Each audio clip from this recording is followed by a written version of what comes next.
Сәлеметсіздер ме? Бүгін біз сәбізден манты жасайтын боламыз. Ең алдымен ыдысымызға тұзды суымызды құйып, оны салып, қамыр илеп алатын боламыз. Мінекей илеп алдық, енді холодильникке жібереміз. Салмасына керекті заттарды айтайын. Сәбіз, қырыққабат және де пияз керек болады. Ең алдымен сәбізімізді алып, төрт бұрыштап турап алатын боламыз. Қалғандарында дәл солай. Мен айтқанда турап алатын боламыз. Ыдысымызға саламыз.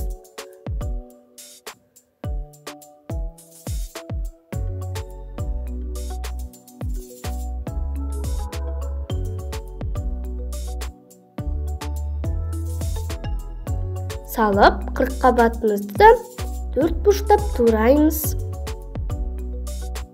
Мінекей дәл видеодағыдай.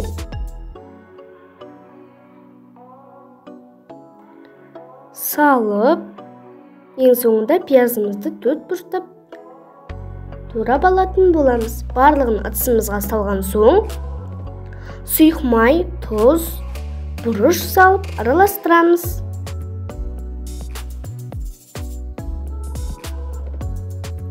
Қамырымызды алып, бірнеше бөліктерге бөлеміз. Екінші шетке қойып, үшіншісін жаямыз.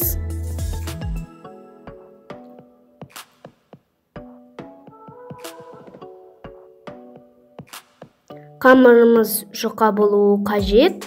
Оқтаудың көмегімен ұн сеуіп, жайып алатын боламыз.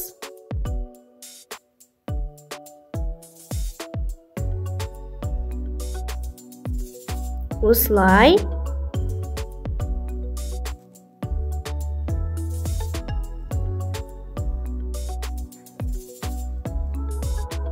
Мінекей.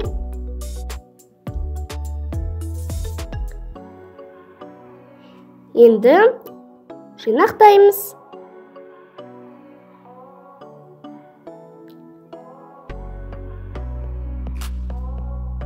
Төрт бұрыштап кесіп аламыз.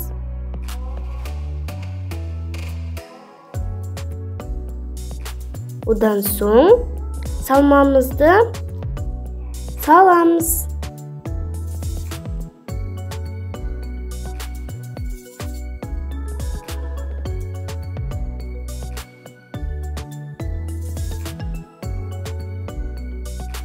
Одан соң барлығын дәл видеодағыдай бүгіп аламыз.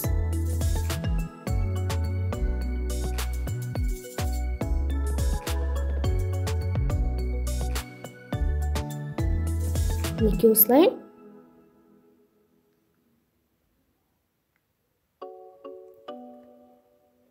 Листерімізді майлап, мантыларымызды саламыз. Қайнап тұрған суымызға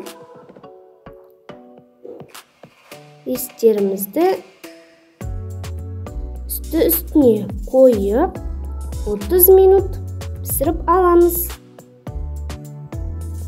Мінекей біздің сәбізден жасалған мантымыз дайын. Сәніне қарай біз аскөк септік. Ал сіздер сәніне қарай өздеріңіз білесіздер. Міндетті түрде жасап көріңіздер. Комментарий жазыңыздар, лайк басыңыздар, тіркеліңіздер. Сіздерге сәттілік ас болсын.